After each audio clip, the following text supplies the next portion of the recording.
আসসালামু আলাইকুম প্রিয় শিক্ষার্থীরা, অনলাইন ক্লাসে তোমাদের স্বাগতম। আমি তানিয়া আক্তার, সহকারী শিক্ষক, দেরেরা উচ্চ বিদ্যালয়। কেমন আছো তোমরা? Hope you all are well, I am also well. তোমরা বাড়িতে কেমন সময় কাটাচ্ছ? অবশ্যই বই পুস্তকের সাথেই সময় কাটাচ্ছ। হ্যাঁ, তোমরা অবশ্যই বই পুস্তকের সাথেই সময় কাটাবে আর নিরাপদে থাকো, সেই প্রত্যাশাই করি। প্রিয় শিক্ষার্থীরা, আমরা আজকে হিসাব বিজ্ঞানের দশম অধ্যায় নিয়ে আলোচনা করব। কি চমকে গেলে? দশম অধ্যায়ের কথা শুনলেই শিক্ষার্থীদের মনে একটা ভীতি কাজ করে। কারণটা কি? কারণ দশম অধ্যায়ে কি রয়েছে? দশম অধ্যায়ে রয়েছে আর্থিক বিবরণী। কিন্তু প্রিয় শিক্ষার্থীরা, আর্থিক বিবরণী নিয়ে আমরা যতটা ভয় পাই বা যতটা কঠিন মনে হয়, আসলে কিন্তু সেটা ততটাও কঠিন নয়। এটা সুনির্দিষ্ট কিছু ধাপ মেনটেন করে করতে হয়, আর সেই সুনির্দিষ্ট ধাপগুলো যদি আমরা সঠিকভাবে মেনটেন করতে পারি এবং আয়ত্ত করতে পারি, আমার মনে হয় এই আর্থিক বিবরণী তোমাদের কাছে সবচেয়ে সহজ মনে হবে। আর এই অধ্যায়টি কি খুবই ইম্পর্টেন্ট একটি অধ্যায়, কারণ আমরা সবাই জানি এই অধ্যায় থেকে পরীক্ষায় কয়টি অঙ্ক থাকে? 2টি অঙ্ক থাকে এবং আমাদের 2টিরই অ্যান্সার করতে হয়। বিকল্প কোনো অঙ্ক এটার সাথে দেওয়া থাকে না। তাহলে এই চ্যাপ্টারটা আমাদের জন্য খুবই গুরুত্বপূর্ণ, তাই না? তাহলে প্রিয় শিক্ষার্থীরা, চলো আমরা মূল ক্লাসে ফিরে যাই। তাহলে আমাদের আজকের পাঠটা কি? আমাদের আজকের পাঠ হচ্ছে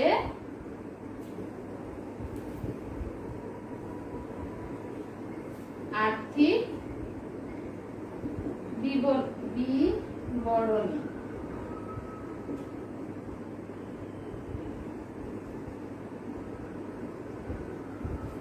প্রিয় শিক্ষার্থীরা, আজকের পাঠে আমরা যে বিষয়গুলো আয়ত্ত করতে পারবো সেগুলো হচ্ছে আর্থিক বিবরণী জিনিসটা কি, সেটা কয় ধাপে প্রস্তুত করা হয়, সেই ধাপগুলোর নাম, এবং কোন ধাপে কোনটা প্রস্তুত করতে হয় সেগুলো আমরা জানবো।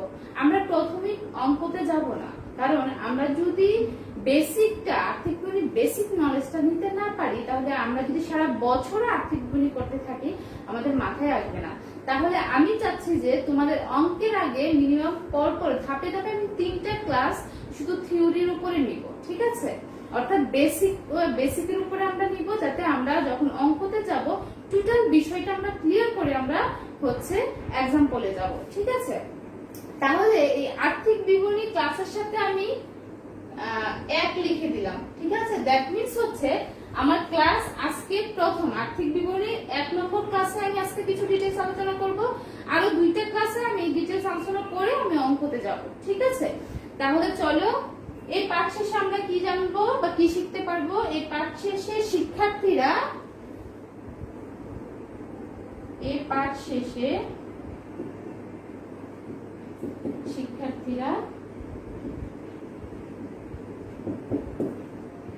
আর্থিক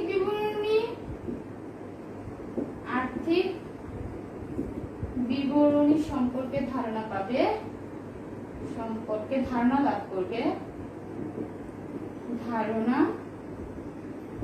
লাভ করবে, এর ধাপগুলো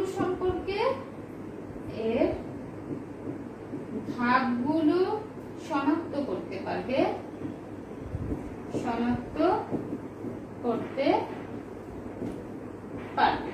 ঠিক আছে?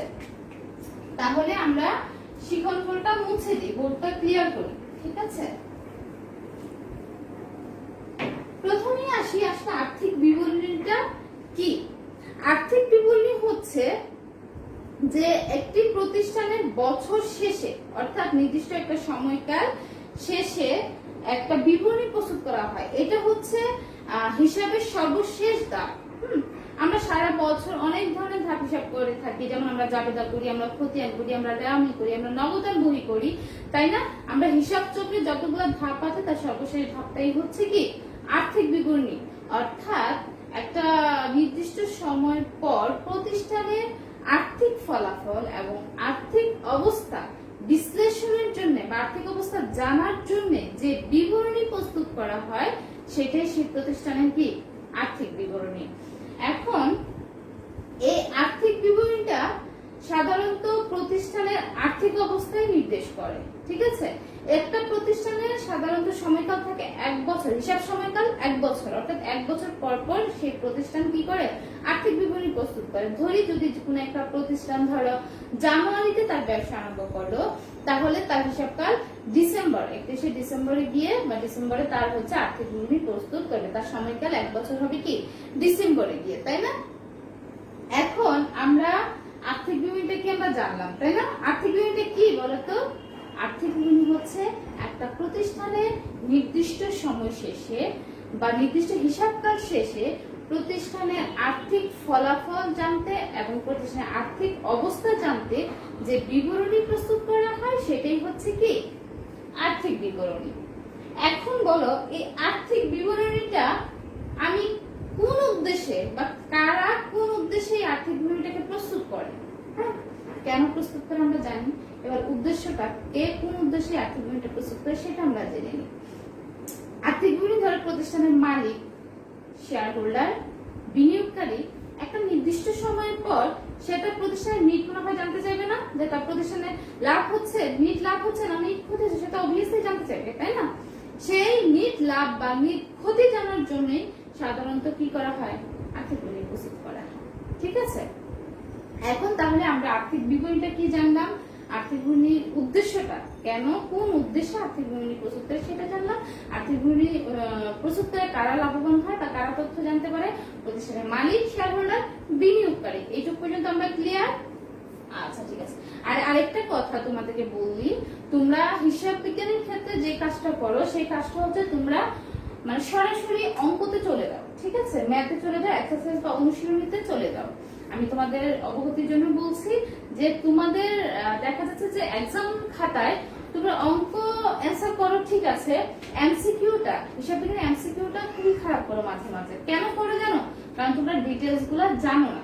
হ্যাঁ, বইয়ের ডিটেলস না পড়ে তোমরা অঙ্কতে চলে যাও। কিন্তু আমার মনে হয় আগে যদি আমি চ্যাপ্টারের ডিটেলসটা আগে পড়ে নিই, আমার অঙ্কের জন্য সুবিধা হবে, ইভেন আমার এমসিকিউর জন্য খুব সহজ হয়ে যাবে, তাই না?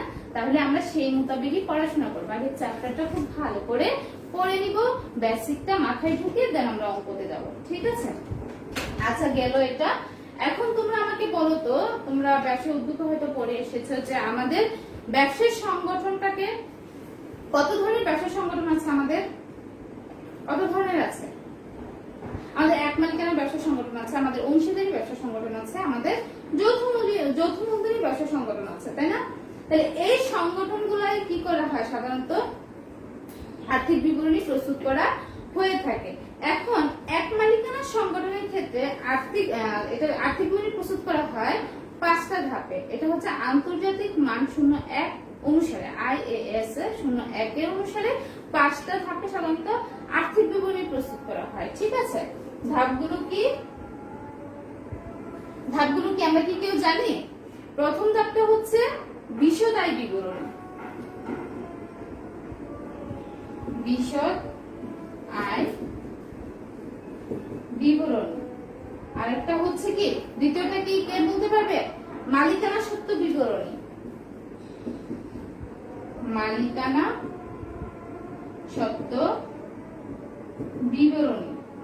3 নম্বর আছে আর্থিক অবস্থা, আর্থিক কি 3 নম্বরটা কি হবে? আর্থিক অবস্থার বিবরণী, আর্থিক অবস্থার বিবরণী। আচ্ছা 4 আর 5, 4 নম্বরে রয়েছে নগদ প্রবাহ বিবরণী আর 5 নম্বরে রয়েছে আর্থিক অবস্থা বিবরণীতে ব্যবহৃত বিভিন্ন নোটস বা টিকা সমূহের সমাধান। ঠিক আছে, তো এই 4 আর 5 সাধারণত আমাদের দশম শ্রেণীর শিক্ষার্থীদের জন্য দরকার নেই। আমাদের দশম শ্রেণীর শিক্ষার্থীরা সাধারণত এই 3টি ধাপে কি আর্থিক বিবরণী প্রস্তুত করবে। তাহলে প্রিয় শিক্ষার্থীরা, আজকে আমরা প্রথমত বিশদ আয় বিবরণী নিয়ে একটু আলোচনা করি। ঠিক আছে, যেহেতু টোটালি সবটা আলোচনা করতে পারবো না, তো দেখি আমরা কতটুকু যেতে পারি। আমরা আজকে বিশদ আয় বিবরণী নিয়ে একটু আলোচনা করি। বিশদ আয় বিবরণীটা কি বা বিশদ আয় বিবরণী কেন প্রস্তুত করা হয়? বিশদ আয় বিবরণীর মাধ্যমে ব্যবসায়ের নিট লাভ বা ক্ষতি জানা যায়। অর্থাৎ একটা ব্যবসায়ের নিট বা লাভ বা নিট ক্ষতি নির্ণয় করার জন্য সাধারণত কি করা হয়? বিশদায় বিবরণী প্রস্তুত করা হয়। সেই বিশদায় বিবরণীটা আবার দুইটা ধাপ রয়েছে। বিশদায় বিবরণী কয়টা ধাপ রয়েছে? দুইটা। এক নম্বর হচ্ছে এক ধাপ বিবরণী, এক ধাপ বিবরণী। দুই নম্বরে হচ্ছে বহুধাপ বিবরণী। প্রিয় শিক্ষার্থীরা, এক ধাপ বিবরণীটা হচ্ছে এটা সাধারণত বিভিন্ন সেবামূলক প্রতিষ্ঠান, সেবামূলক প্রতিষ্ঠানের ক্ষেত্রে এক ধাপ বিবরণী দ্বারা বিশদায় বিবরণী তৈরি করা হয়। সেই সেবামূলক প্রতিষ্ঠান হতে পারে ল ফার্ম, হতে পারে বিজ্ঞাপনী সংস্থা, হতে পারে চিকিৎসা সেবা, ঠিক আছে।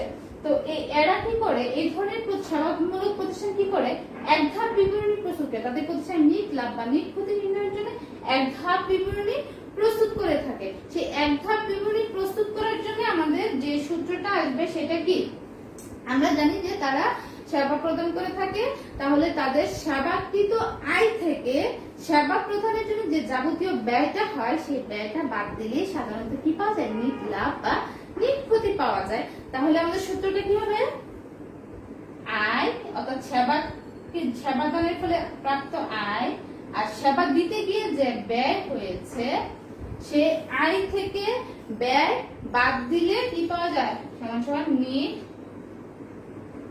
মুনাফা বা ক্ষতি, ঠিক আছে। আয় থেকে ব্যয় বাদ দিলে নিট মুনাফা বা ক্ষতি পাওয়া যায়। সেটা হচ্ছে এক ধাপ বিবরণীর জন্য। আর এক ধাপ বিবরণী কে তৈরি করে বা কোন প্রতিষ্ঠান তৈরি করে, সেবামূলক প্রতিষ্ঠান। প্লিজ নোট করে নাও, ঠিক আছে। তাহলে আমরা এক ধাপ বিবরণীটা আমরা কি বুঝতে পেরেছি, এক ধাপ বিবরণীটা হচ্ছে সেবামূলক প্রতিষ্ঠান তৈরি করে থাকে। এই এক ধাপ বিবরণীর নিট মুনাফা বা ক্ষতি নির্ণয় করার জন্য আমরা সেবা দিতে গিয়ে যে আয়টা করি সেটা থেকে সেবা প্রদান করতে গিয়ে যে ব্যয়টা করি সে আয় থেকে ব্যয় বাদ দিলে আমাদের নিট মুনাফা বা ক্ষতি বেরিয়ে আসবে। তারপরে আসি বহুধাপ। বহুধাপ বিবরণী কোন প্রতিষ্ঠানে ব্যবহৃত হয়ে থাকে কেউ বলতে পারবে? বহুধাপ বিবরণী ক্রয় বিক্রয় প্রতিষ্ঠানের জন্য ব্যবহৃত হয়ে থাকে। অর্থাৎ ক্রয় বিক্রয়কারী প্রতিষ্ঠান, যে প্রতিষ্ঠান মুনাফা অর্জনের উদ্দেশ্যে ক্রয় বিক্রয় কাজে লিপ্ত থাকে সেই ধরনের প্রতিষ্ঠান সাধারণত বহুধাপ বিবরণীর মাধ্যমে বিশদায় বিবরণী প্রস্তুত করে থাকে। এই বহুধাপ বিবরণী হচ্ছে বিভিন্ন ধাপ আয় এবং ব্যয়ের বিভিন্ন ধাপ সৃষ্টি করে এটাকে বহুধাপ করা হয়েছে। এই বহুধাপ বিবরণীটার কয়টা ধাপ আছে কে বলতে পারবে? এই বহুধাপ বিবরণীতে ধাপ আছে তিনটি ধাপ। কয়টি ধাপ আছে? গুড, তিনটি ধাপ। বহুধাপ বিবরণীর ধাপ কয়টি? তিনটি। এই তিনটি ধাপের এক নম্বরে কি হবে, অর্থাৎ এই যে বহুধাপ বিবরণী আমি প্রস্তুত করব সেখানে তিনটা ধাপ আছে। প্রথম ধাপে আমি কি নির্ণয় করব, বা প্রথম ধাপে আমি প্রতিষ্ঠানের কোন হিসাবটা করব। প্রথম ধাপে আছে মোট মুনাফা বা ক্ষতি নির্ণয়। মোট মুনাফা বা ক্ষতি। আচ্ছা, মোট মুনাফা বা ক্ষতি নির্ণয়। এই মোট মুনাফা বা ক্ষতি নির্ণয় করার জন্য আমরা কোন সূত্রের মাধ্যমে বা কোন আয় ব্যয়গুলোকে একসাথে করে আমরা হচ্ছে এই মোট মুনাফা বা ক্ষতি নির্ণয় করব সেটাই এখন বলবো আমরা। আচ্ছা বলো তো, প্রতিষ্ঠানের সবচেয়ে বড় পরিচালন আয় কোন খাত থেকে আসে কে বলতে পারবে? প্রতিষ্ঠানের সবচেয়ে বড় পরিচালন আয়টা কোন খাত থেকে আসে? অবভিয়াসলি বিক্রয় থেকে, তাই না? বিক্রয় থেকে আমাদের প্রতিষ্ঠানের সবচেয়ে বড় পরিচালন আয়টা আসে। তাহলে মোট মুনাফা বা ক্ষতি নির্ণয় করতে হলে আমাদেরকে কি করতে হবে? নিট বিক্রয় থেকে কি বাদ দিতে হবে কেউ বলতে পারবে? নিট বিক্রয় থেকে বিক্রিত পণ্যের, রাইট, বিক্রিত পণ্যের ব্যয় বাদ দিতে হবে। বিক্রিত পণ্যের ব্যয়। নিট বিক্রয় থেকে বিক্রিত পণ্যের ব্যয় বাদ দিলে থাকবে মোট মুনাফা বা ক্ষতি। প্রিয় শিক্ষার্থীরা, এখন তোমরা হয়তো বলতে পারবে যে আমি নিট বিক্রয়টা কিভাবে বের করব বা বিক্রিত পণ্যের ব্যয়টা আমি কিভাবে বের করব, সেটা আমি নেক্সট ক্লাসে শুধু এইগুলা নিয়ে আলোচনা করব, ঠিক আছে? এই যে সূত্রের এই জিনিসগুলো আমি কিভাবে বের করব এটা আমি নেক্সট ক্লাসে আসবো। কিন্তু আজকের ক্লাসে করে মাস্ট তোমরা এই প্যাটার্নটা জাস্ট মাথায় নিয়ে রাখো। হ্যাঁ, আমি কনফার্ম তোমরা যদি এই প্যাটার্নগুলো মাথায় রাখো ইনশাআল্লাহ আমরা যখন অঙ্কতে যাব তোমরা আমার থেকেও বেশি পারবে। ঠিক আছে? তাহলে মোট মুনাফা বা ক্ষতি কি? নিট বিক্রয় মাইনাস বিক্রিত পণ্যের ব্যয়। তাহলে আমরা 2 নম্বরে কি নির্ণয় করব? 2 নম্বরে আমরা নির্ণয় করব, 2 নম্বরে যে বিষয়টা আমরা নির্ণয় করব সেটা হচ্ছে পরিচালন মুনাফা বা ক্ষতি। কি? পরিচালন মুনাফা বা ক্ষতি। প্রিয় শিক্ষার্থীরা, পরিচালন মুনাফা বা ক্ষতি আমরা কিভাবে নির্ণয় করব? এই যে প্রথম ধাপে আমরা মোট মুনাফা নির্ণয় করেছিলাম না বা মোট ক্ষতি নির্ণয় করেছিলাম না, সেই মোট মুনাফার সাথে আমরা পরিচালন ব্যয়টা বাদ দিব। তাহলে কি হবে? মোট মুনাফা বাদ পরিচালন ব্যয়, রাইট? তাহলে মোট মুনাফা থেকে পরিচালন ব্যয়টা বাদ দিলে আমরা পরিচালন মুনাফা বা ক্ষতি পাবো। আর নেক্সট ক্লাসে আমি পরিচালন ব্যয় কোনগুলো সেগুলো আমি তোমাদেরকে বুঝিয়ে দিব, ঠিক আছে? 3 নম্বরে আমরা কি করব? 3 নম্বরে এসে আমরা নিট মুনাফা বা ক্ষতি বের করব, অর্থাৎ লাস্ট ধাপ, তাই না? নিট মুনাফা বা ক্ষতি। শিক্ষার্থীরা, আমরা দ্বিতীয় ধাপে পরিচালন মুনাফা বা ক্ষতি নির্ণয় করেছিলাম না? তাহলে সেই পরিচালন মুনাফার সাথে পরিচালন মুনাফার সাথে যোগ অন্যান্য আয় বা অন্যান্য ব্যয়। তাহলে নিট মুনাফা বা ক্ষতি নির্ণয় করতে হলে পরিচালন মুনাফার সাথে যতগুলো অন্যান্য আয় আছে সেগুলো আমরা যোগ করে দিব, আর যেগুলো অন্যান্য ব্যয় আছে সেগুলো আমরা বিয়োগ করে দিব। যদি আমাদের কি হয় যে আমাদের হচ্ছে পরিচালন মুনাফাটা বেশি হয়, তাহলে আমাদের নিট মুনাফা হবে, আর পরিচালন মুনাফাটা কম হলে আমাদের নিট ক্ষতি হবে। ক্লিয়ার? তাহলে আমাদের কি বিষয়দায় বিবরণীকে কয় ভাগে ভাগ করা হয়েছে? 2 ধাপে। এক ধাপ বিবরণী, বহু ধাপ বিবরণী। এক ধাপ বিবরণী কারা প্রস্তুত করে? সেবামূলক প্রতিষ্ঠান। কিভাবে? আয় থেকে শুধু ব্যয় বাদ দিয়ে দেয়। ক্লিয়ার? বহু ধাপ বিবরণী কারা প্রস্তুত করে? ক্রয় বিক্রয়কারী প্রতিষ্ঠান। তাদের কয়টা ধাপ রয়েছে? বহু ধাপে 3টি ধাপ রয়েছে। প্রথম ধাপ হচ্ছে মোট মুনাফা বা ক্ষতি, তারপরে পরিচালন মুনাফা বা ক্ষতি, নিট মুনাফা বা ক্ষতি। এই পর্যন্ত আমি মনে করি আমার প্রত্যেকটা স্টুডেন্ট একদম ক্লিয়ার হয়ে গেছে, তাই না? Very good. তাহলে আমাদের বিষয়দায় বিবরণীটা আমাদের আজকে মোটামুটি একটু ধাপগুলো সম্পর্কে আমরা আজকে ক্লিয়ার হলাম, ঠিক আছে?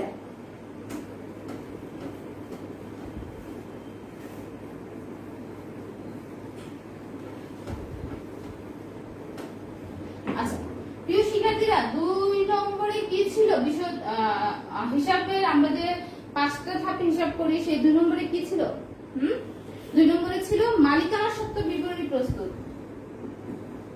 মালিকানা সত্ত্ব বিবরণী প্রস্তুত করা, তাই না? তাই মালিকানা সত্ত্ব বিবরণী। আচ্ছা, মালিকানা সত্ত্ব বলতে আমরা কি বুঝি? মালিকানা সত্ত্ব বলতে আমরা বুঝি একটা প্রতিষ্ঠানের যে অংশ বা যতটুকু সম্পদের হচ্ছে মালিকের, অর্থাৎ মালিকের নিজের, হ্যাঁ, সেটাই হচ্ছে মালিকানা সত্ত্ব, অর্থাৎ মালিকের নিজস্ব ভাবে কতটুকু কি আছে সেটা বের করাই হচ্ছে কি মালিকানা সত্ত্ব। তাহলে চলো আমরা এই মালিকানা সত্ত্বের বিবরণীটা আমরা কিভাবে বের করব? হ্যাঁ, কোন সূত্রটা ফলো করে আমরা মালিকানা সত্ত্ব বের করব? তাহলে এটাকে কি ছক আকারে দেখিয়ে যাব না? আচ্ছা, দেখি কিভাবে করা যায়। মালিকানা সত্ত্বের বিবরণীটা আমরা বের করার জন্য প্রথমে আমাদের অঙ্কতে যে মূলধনটা দেওয়া থাকবে, যে মূলধন দেওয়া আছে, ঠিক আছে? ধরো আমার অঙ্কে মূলধন দেওয়া আছে এটা, এই মূলধনটার সাথে আমরা অতিরিক্ত মূলধন যোগ করে দিব। কারণ অনেক সময় দেখা যায় না, প্রতিষ্ঠানের মালিক একটা মূলধন নিয়ে তার ব্যবসা শুরু করলো, কিছুদিন পর সে আবার কিছু অতিরিক্ত মূলধন নিয়ে আসলো, সেই অতিরিক্ত মূলধনটাকে আমরা অ্যাড করব। দ্যাট মিন্স হচ্ছে আমরা যোগ করে দিব, যোগ অতিরিক্ত মূলধন, যোগ আমরা কি করে দিব? অতিরিক্ত মূলধন, ঠিক আছে? আচ্ছা, সেই অতিরিক্ত মূলধনের সাথে আমি অতিরিক্ত মূলধনটা যোগ করলাম, তার সাথে আর কি যোগ হতে পারে?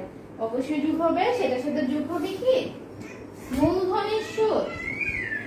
মূলধনের সুদ, হ্যাঁ, সেটার সাথে যোগ হবে মূলধনের সুদ।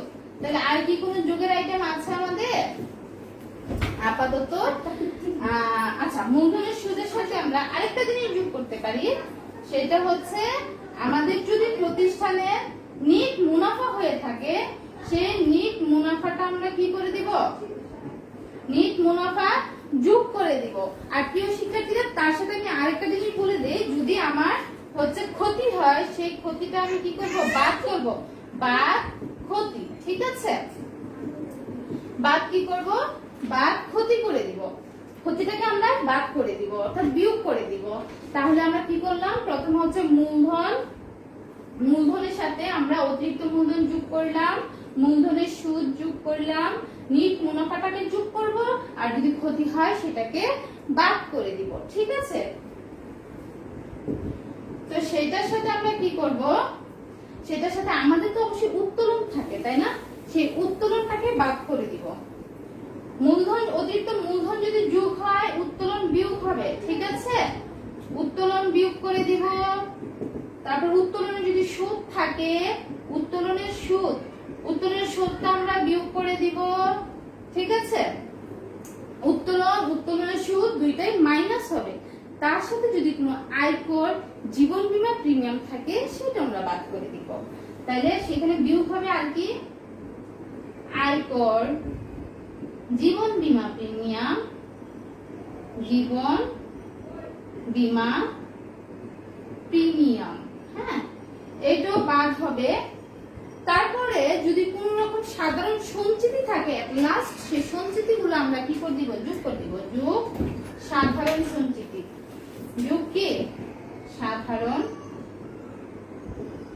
সঞ্চিতি, হ্যাঁ।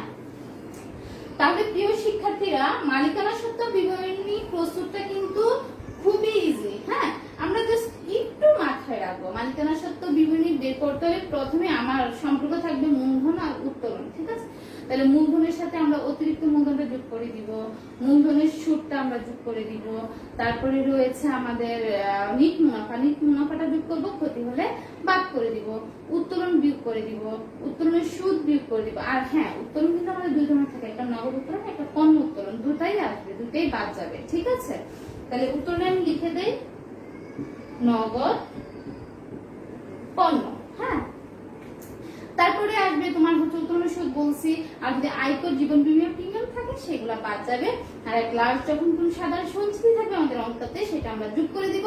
এই যোগ বিয়োগ করার ফলে যেটা থাকবে সেটাই হচ্ছে আমাদের মালিকানা সত্ত্ব। প্রিয় শিক্ষার্থীরা, আমি এতক্ষণ তোমাদের আর্থিক বিবরণী নিয়ে যে বেসিক আলোচনাটা করলাম, সেটা কি তোমরা বুঝতে পেরেছো? আমি মনে করি অবশ্যই তোমরা বুঝতে পেরেছো। যদি বুঝতে না পারো অবশ্যই জানাবে যে কোন অংশটা তোমরা বুঝতে পারোনি। আর আজকে অবশ্যই এই জিনিসগুলো তোমরা কি করবে? একদম ক্লিয়ার কনসেপ্ট নিয়ে নিবা। আমি মনে করি অঙ্কের সাথে সাথে যদি এমসিকিউর ক্ষেত্রে তোমাদের এখান থেকে অনেক কিছু, আমি যে কতটা ধাপ আছে, কোন ধাপে কোন জিনিসগুলো আলোচনা করা হয়, কোন জিনিসগুলো নির্ণয় করা হয়, এগুলো বলেছি না, এগুলোই এমসিকিউতে থাকে, ঠিক আছে? ওইটা আমি মনে করি যে তোমরা বাসায় বসে বসে ক্লাসটা ফলো করো, সাথে বইটা রাখো, খাতা কলম রাখো, ইনশাআল্লাহ ভালো করবে। আজকে এই পর্যন্তই, আল্লাহ হাফেজ।